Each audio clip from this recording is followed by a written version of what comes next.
All right. So straight off the gate, I have a very explosive content for you guys. For one, we're going to talk about Conor McGregor's contract disputes with the UFC and what is preventing him from further continuing his fight career. And also, we're going to talk about the Palestinian Israeli conflict. Now, I have to be very careful about this particular topic at hand, right? Because for one, you got to understand this is a very controversial topic. This is one of those topics where people lose their jobs, people get targeted for certain reprisals, uh, and with understandable reasons. So I'm going to be very objective about this particular matter at hand because, once again, it's a very controversial topic. Not only that, it really pulls the heartstrings of a lot of people on both sides. So I'm going to try to give you guys the most objective take on this particular matter at hand in order for you guys to get the best conclusion as to what is going on. And again, I don't present to you having the best answers or the only answers. I'm only giving you my own answer and what I can present to you from my own knowledge based on the most objective take that I can give you. But we're also going to talk about Belal Muhammad. For one, Belal Muhammad is getting passed up for a title shot in the current moment of time. Now, does his current run of not being able to get a title shot after a long win streak, and by the way, on top of that, having a storyline with the current champion in Leon Edwards, which, by the way, if you guys don't remember, I believe it was during the pandemic when they had fought. There was an accidental eye poke in Belal Muhammad in which the fight ended as a no contest, which probably to a certain extent may have snapped the winning record of both Belal Muhammad and Leon Edwards. Now, obviously, it was ruled a no contest, so that doesn't really snap anybody's winning streak. And obviously, you've seen Colby Covington once mention that, saying, well, Leon Edwards doesn't really have a long fight winning streak like that because it snapped when he fought Belal Muhammad, which resulted in a disqualification of some sort. But either way, we're going to talk about that. But first, let's take a look at this particular article, right? Which I believe came out somewhere in December. There is this Israeli fighter named Nathan Levy, which, by the way, I'm going to show you. He accused Belal Muhammad of something in particular. I'm going to show you guys this right now. So let's take a look at this right here. Okay, so Nathan Levy accuses Belal Muhammad of trying to take an Israeli flag from a fan and other gym slights. So let's read what this is about, right? This is from FS MMA, shout outs to them, written by Amy Kaplan back in December of 2023. So virtually a couple of months ago. Nathan Levy called out Belal Muhammad on Twitter for allegedly trying to take an Israeli flag from a fan at the Palm Casinos in Las Vegas on Friday night. The Israeli fighter took to social media blasting Palestinian American fighter for not just the slight to the fan, but also for allegedly blocking him from booking a mat time at the UFC Performance Institute. For those of you that don't know what the UFC Institute is, it is basically a state-of-the-art gym. I mean, it is literally like Ivan Drago status when you go in there, right? It is the best gym that you can possibly find. On top of that, they have nutritionists that are in there. You got UFC legend, former light heavyweight champion Forrest Griffin in the facility, basically guiding all the fighters. So a very cool type of free facility that you're given when you are signed to the UFC. They give you free meals. It's free if you are a UFC fighter. And if you live in Vegas, well, that's an even bigger bonus. And by the way, that's part of the reason why many international fighters from around the world do go and, yeah, they do go out and basically uh, train and move to Las Vegas as a result of that. So here we go. So Bully B, 170, is not fighting for a title anytime soon. And that's been December. It's no different now. So he's getting his ego boost in trying to take an Israeli flag from a fan at the Palms last night. He was about to punch him too, but someone from his team got in between. This is what Levy wrote. Pretty embarrassing stuff considering he had at least a 50-pound advantage on a guy he tried to attack, but he shit himself when Strickland wanted to spar at the PI center. He even asked the PI staff to not let me book mat space when he was there just 2 days ago. You definitely live up to the nickname Bully B equals coward, according to Nathan Levy. So that's what he wrote, I believe, on his Twitter. So Levy was at the Palms cornering his friend and teammate, fellow Israeli Elie Barzilai, during his LFA 173 fight at the casino. Okay, so that's interesting. So this is at the Palm Casino. What many of you don't know is that Dana White got kicked out of the Palms Casino because, by the way, Dana White, for what it's worth, is a genius, right?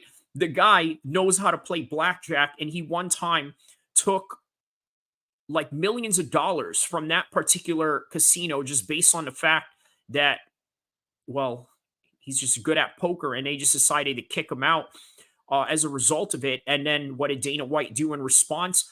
He took out the UFC from the Palms, and they never fought there since. But obviously, this is not the UFC.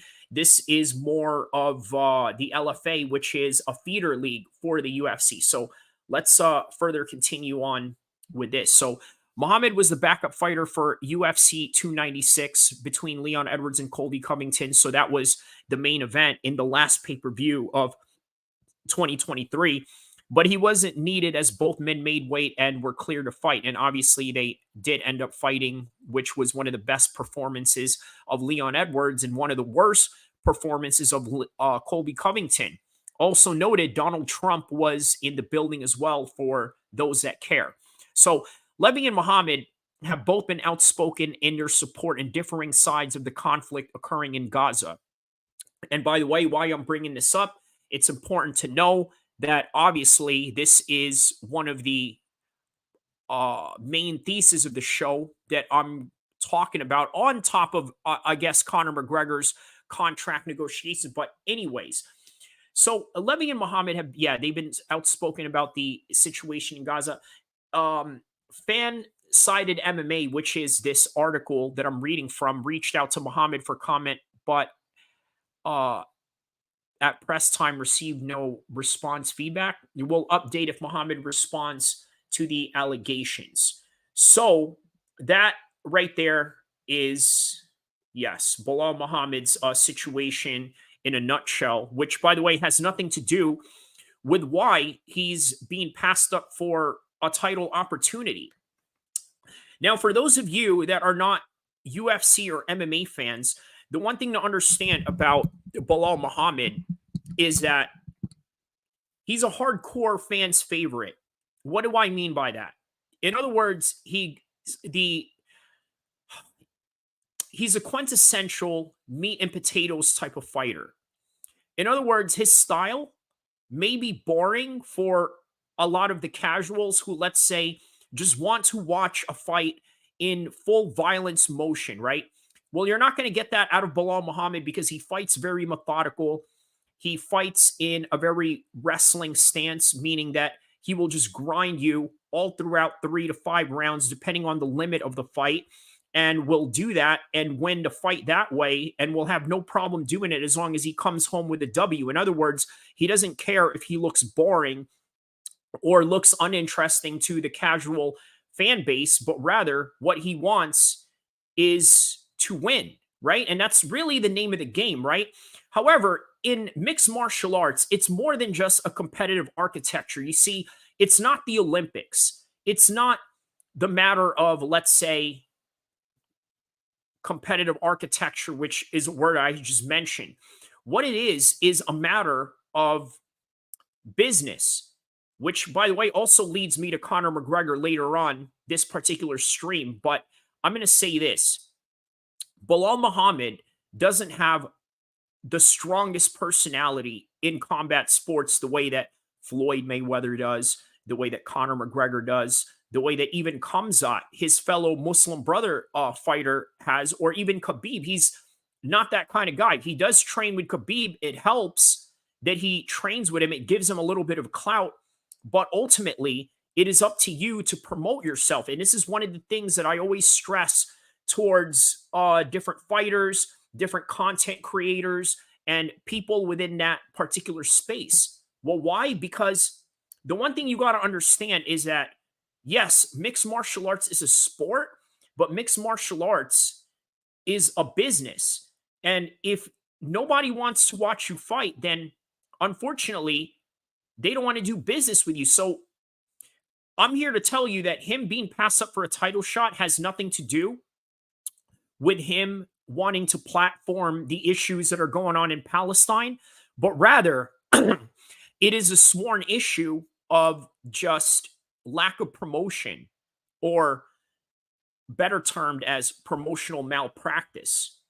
So, which leads me to the next coming topic of basically the Palestinian and Israeli conflict, right? I'm not going to show you the picture that I had posted on this particular website.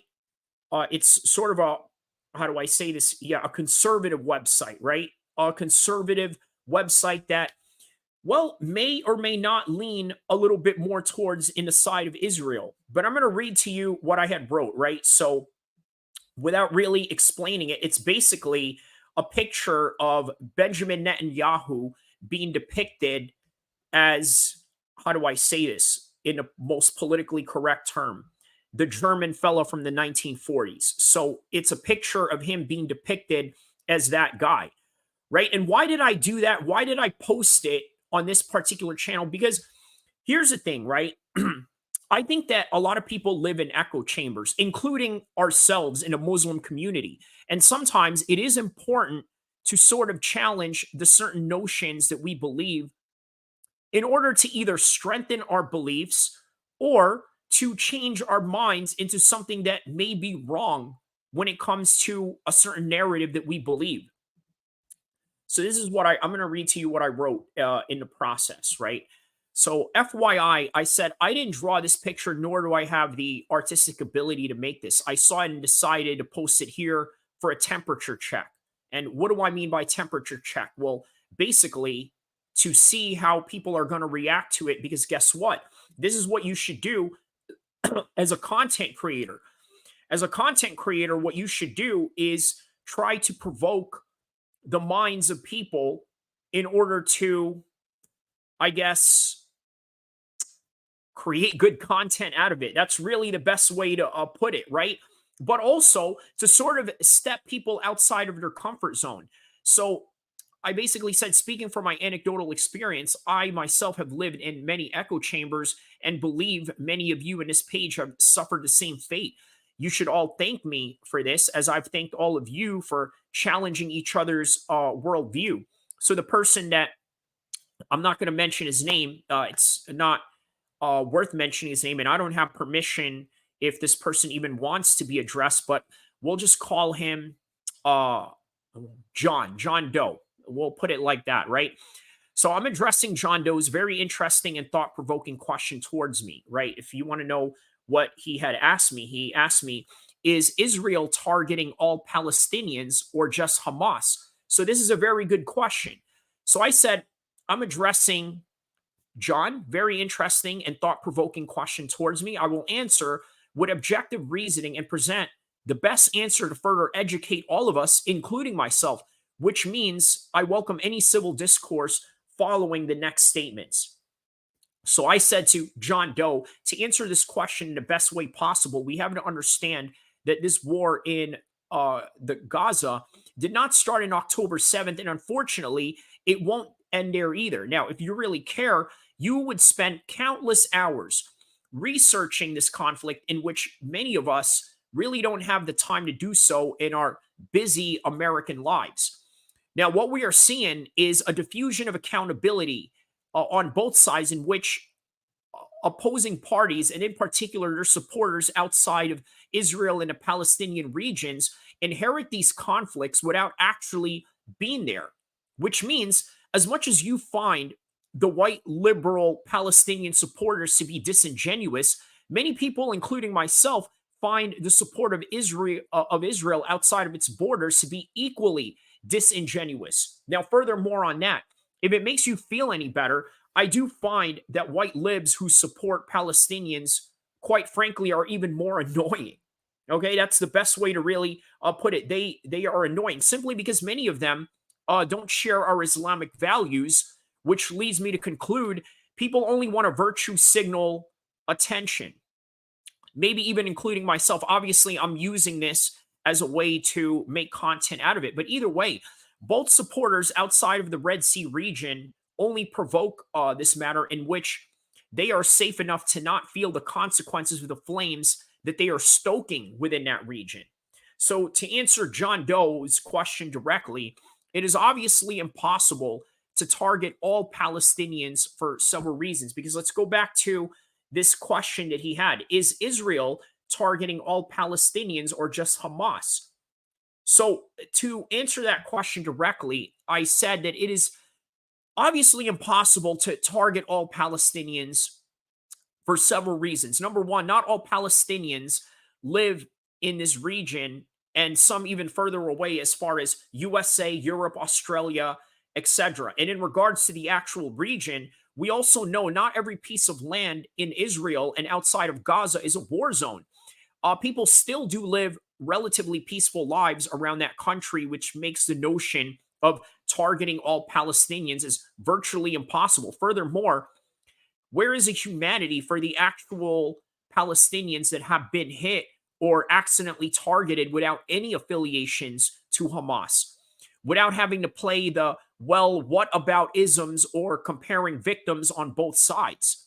Now, this is where the conversation on both sides really get uncomfortable or lost in translation due to our inherent biasness, including myself. So, in conclusion, we have to understand that it is a mission objective, obviously, for Israel to wanting to target Hamas and for Hamas to do the same thing because by the end of the day, guess what? This is war. This is what happens. However, all of that comes with complicated matters of civilian casualties, and you shouldn't blame either side for complaining about it because a loss of a human life is a loss to all humanity. We all should stay out of it and let the winners of this war decide the contest without any interference from Americans or Europeans outside of that region. Americans and other outsiders who decide to support each individual group, I'm sorry to say, may face consequences of reprisals. And quite frankly, I don't want any of that smoke from either group as an American citizen. And unfortunately, neither should any of you. Have your opinions, but bottom line, stay out of this conflict and stop with this white knight heroes complex from either side, to be really fair about it, right? Because I have to say that it's both sides to really be fair about it. I don't want any problems with Hamas or the IDF targeting me. And I urge all of you to take the same stance for the sake of humanity and for the sake of your own safety. So that right there is what I had said in that particular instance regarding the Palestinian conflict. So it's really important to understand that in order to understand this particular conflict from both sides of the fence. So now, on to the main event of this particular stream, which is what? Conor McGregor's issue with his contract negotiations with the UFC. And why is this important? Because here's the thing, right? What a lot of people don't understand about Conor McGregor's particular situation right now is that there's a lot of things that are going on behind the scenes. Number one, he has this Roadhouse premiere that he has going on with Jake Gyllenhaal. So more money in his bank. He obviously sold Proper 12, which is a whiskey that he owns and has made tons and tons of money for it. And I'm talking about generational wealth to the point where he probably never has to fight again. However, one thing you got to understand about Conor McGregor is that he is a competitor at heart, right? So before he was a rich man, before he was a successful businessman, Before, Conor McGregor was a movie star and a co-star with Jake Gyllenhaal. First and foremost, he was a fighter. So as a result of that, you can't take that away from his heart. He's going to want to fight. The problem is, here's some problem with the issues at hand. For one, yes, it is quite unfair for Michael Chandler to be sitting around waiting for this particular matter at hand in terms of, how do I say this? In terms of waiting on this guy that is really unsure of his own career based on just these factors that we're mentioning. Conor wants to fight, but the UFC does not want to cough up the money. But also, behind that, we also got to ask ourselves, is Conor McGregor still the same box office draw that he was in 2015, 2016, and 2017 when he fought Floyd Mayweather, and 2018 when he headlined against Khabib in UFC 229? By the way, that's quite interesting, right? Currently, right now, with the small channel that I have, I currently have 229 subscribers. Obviously, still growing. By the way, don't forget to like and subscribe. But yeah, just wanted to correlate that number. 229 subscribers, UFC 229, probably one of the biggest UFC events in all of its history, if not the most. So, what Conor has going on right now is a lot of problems because of his popularity, but also in conjunction to his losing streak, which makes it very difficult for the UFC to wanting to cough up the money that he is owed to. So as a result, this is the situation that Conor McGregor currently faces. We don't know if he's ever going to come back. We don't know if he can come back. And we don't know if it's worth it for him to come back. You want my honest take about this particular matter at hand? Just based on what is going on right now? I don't think he's ever going to come back. And my opinion on this matter could change because, by the way, I've made a lot of opinions on this channel, retracted, even making new videos just to tell you that I retract from, let's say, a particular prediction. Speaking of Conor McGregor and his old rivals, how about Dustin Poirier? When I predicted UFC 299 on a video and a preview and a prediction video, I originally was going to pick Benoit Saint Denis. On the day of the fight, I decided I was going to make a pre-fight show before the event was going to start. And what did I do in the process? I went and talked about how I'm going to go for Dustin Poirier as a result. At the same time, I also had predicted that Dustin Poirier was going to knock him out in the second round mid-fight. I said, hey, after the first round, Dustin Poirier is going to knock this guy out because Dustin Poirier has this great track record of knocking guys out in the second round, especially with Conor McGregor. Okay, so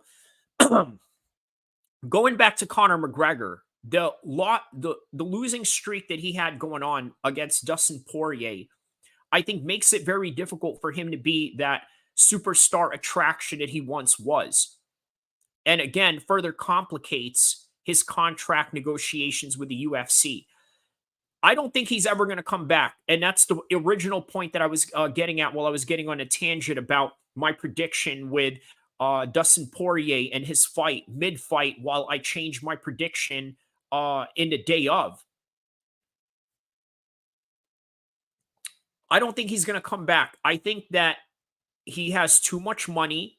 On top of that, the UFC doesn't want to pay him enough money. But at the same time, it's also debilitating him because it's preventing him from gaining opportunities that Francis Ngannou had gained based on getting out of the UFC contract and being able to get in there and face the likes of Tyson Fury, Anthony Joshua, both for $20 million each and riding off into the sunset as Francis Ngannou should. Now, Conor McGregor has made enough money from the UFC But guess what? Unfortunately, Conor McGregor, in the best way to really put it, has been robbed from the UFC. He's been robbed. And you're probably wondering, how is it that Conor McGregor was robbed from the UFC? He's the highest paid fighter of all time. But guess what? He's the highest paid fighter of all time, but he's also the highest bank robbery that the UFC has ever made. I want you to think about that while you like and subscribe. And that's all that I really have for you today. Don't forget to check out my latest content and my future content that I will drop later down the road sometime today or sometime tomorrow. But also check out the new and latest that I have on my videos, that I have on my live streams. Also, don't forget to engage in my community chats, if you will. And I will see you guys in the near future, inshallah. And Ramadan Kareem to everybody around the world as well.